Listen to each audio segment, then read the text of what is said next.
want to do is before they come in to buy a bow, they need to decide what are they going to do with that bow, because that's what the retailer is going to ask. What are you going to do with the bow? What's your intentions? Are you going to, are you going to deer hunt? You're going to elk hunt? You're going to just shoot target archery? Because if you're going to shoot target archery, you might want to pick a different bow. What can people identify as perhaps something that is not going to work or is not going to give them the best experience that they need? Well, everybody pretty much makes good bows. They do. Yeah. Okay, so There's really not much for any bad bows. Okay. There's certainly bows that are built that are better, and there's ones that are not as good. But pretty much any bow is going to do the job. But it's the experience of the. It's like I tell people, it's just a little bit like, do you buy a car because you're looking for something just to get you to work? Well, if that's it, anything will get you to work. Sure. Anything. So if anything will get you to work, why don't you just buy a $150 car? As long as it runs, it gets you to work, right? The reason why they don't, most people, is because they're looking for the experience of getting to work. They want a nice stereo, they want a nice, comfortable car, one that looks good, maybe a lot of horsepower if you're a guy especially, So these are the things that you really, same thing with a bow and arrow. All of them will really do the job. It's the experience of shooting it. There's a huge difference between the feel of how some of them draw, even if it's pound for pound. You might have a 60-pound this bow compared to a 60-pound one of our bows, and ours feels like it's way less poundage, even though they're the same. It's just because ours draws smoother. And ours will typically draw smoother and deliver more energy. And so it kind of seems like, kind of a backwards thinking that you could possibly have something that pulls easier and shoots faster. But that's what we've worked real hard on. It's called the efficiency. We always look at efficiencies on our bows.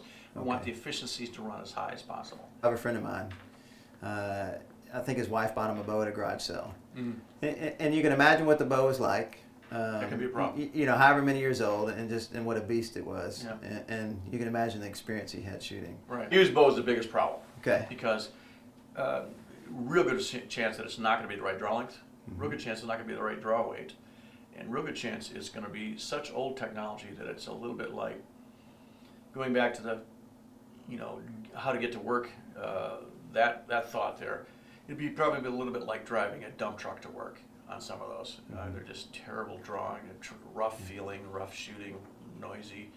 Some of the old bows, they were pretty rough. A lot of people don't want to go shoot anything. I got a friend of mine. He don't want to shoot anything. Doesn't want to hunt. He does not want to hunt. Yep, that's fine. So he was real reluctant to get a bow. But when he realized that, the art of shooting and practicing and target shooting, now that really got him excited. So now he is shooting. He's shooting one of these right here. I think Conquest 4? The Conquest. And so what's the difference for someone who maybe doesn't want to hunt? Maybe they don't need this kind of bow? Right. Typically, a hunting bow. The reason why they're short is because you want to be maneuverable. Okay. However, a longer bow is going to be more stable in the sense that it's harder to turn. It has a tendency to sit there. It doesn't move as much. So if you're going to shoot just target, you're much better off to get a longer bow. It's like a Conquest 4 here, like this. It's a lot longer bow. It's 41 inches from here to here, as opposed to 28 on this. See the difference? So and that extra length, it helps stabilize it. Okay. Helps stabilize that bow.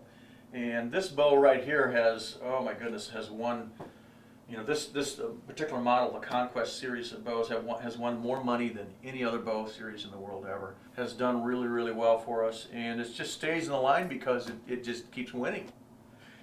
So, really have no intentions on changing this stuff much because, if you've got something that's doing the job, it's winning for you, why change it? Okay, so just for target shooting or competition, you're going to go with a longer bow and a specific target competition bow. Right.